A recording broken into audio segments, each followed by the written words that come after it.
සුබම සුබ දවසක් වේවා මගේ යාළුවෝ සියලු දෙනාටම. ඔන්න අද මම පුළුවන් විදිහට පොඩි උදව්වක් කරන්න තමයි යන්නේ. ඒ වුණාට මේක අවශ්‍යම කෙනාට මහ මෙරක් තරම් වටින දෙයක් වෙන්න පුළුවන් එයාගේ ජීවිතේට. ඒ තමයි කොරියන් සිහිනය සැබෑ කරගන්න ඉන්න හීන දකින පුංචි දුවෙක්ට හරි පුතෙක්ට හරි කොරියන් භාෂාවේ සම්පූර්ණ වටිනා පොත් කට්ටලයක් ලැබෙන්න සලස්වන එක. හැබැයි මේ chance එක එකම එක දුවෙක්ට හරි එකම එක පුතෙක්ට හරි විතරයි. මොනරාගල ප්‍රදේශේ නම් ඇත්තටම ගොඩක්ම හොඳයි. ඒ කියන්නේ ළඟ නිසා. නැත්තම් වෙන ප්‍රදේශයක වුණත් ගැටලුවක් නැහැ. දුර ප්‍රශ්නයක් නැත්තම්.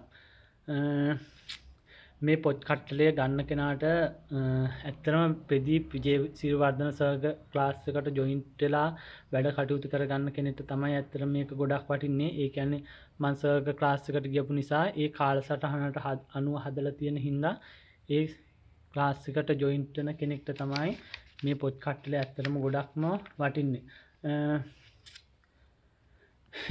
ඊට අමතරව මේ පොත් කට්ටලය ඇත්තටම මම හිතනවා ඒ කියන්නේ ලැබෙන්න සලස්වන්නේ ඒ කියන්නේ නැති බැරි කවුරු හරි ඉන්නවනේ. ඒ කියන්නේ පොත් කට්ටලය ගන්න ආර්ථික අපහසුතාවයෙන් ඉන්න කවුරු හරි ඉන්නවා නම් දුවෙක් හරි පුතෙක් හරි ඇත්තටම ඒ දුවෙක්ට හරි පුතෙක්ට හරි තමයි ඇත්තටම ගොඩක්ම වටින්නේ. අපි දෙමු නේද ඒක අපේ අසරණ කවුරු හරි පොඩි පුතෙක්ට හරි දුවෙක්ට හරි chance එකක් නේද? එතකොට මම මේ පොත් ටික දෙද්දි වීඩියෝ කරන්න නම් බණන් එහෙම කරන්න යන්නේ මට ප්‍රයිවට් හරි මැසේජ් එකක් දාන්න. ඇත්තටම මේ මම මේ පොත් ටික දෙන්න සලස්වන්නම්. එතකොට යාළුවනේ මෙතන තියෙනවා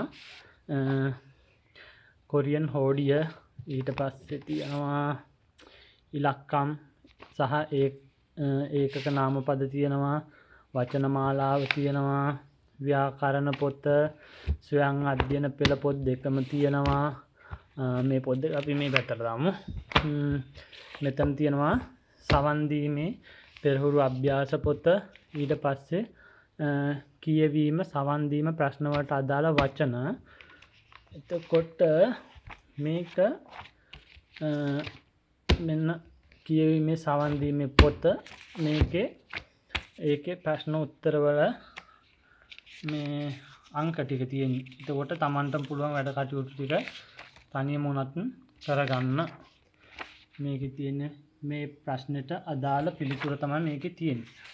එතකොට මේ තියෙන්නේ පසුගිය අවුරුදු වල ප්‍රශ්න රටා පොත.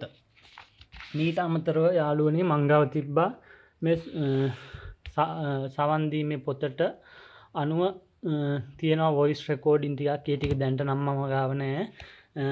මම යාළුවෙක්ගෙන් හරි ඒ ටික ඉල්ලලා දෙන්නම්.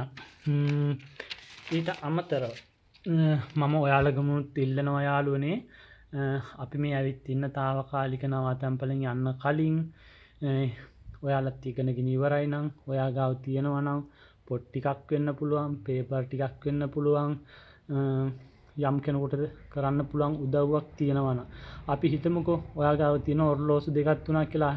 අත් ඔරලෝසු ඔයා පාවිච්චි කරන්නේ කීයද? 1යි නම් 2යි නම් පුළුවන් නම් එක ඔරලෝසුවක් හරි වෙන කෙනෙක්ට දෙන්න.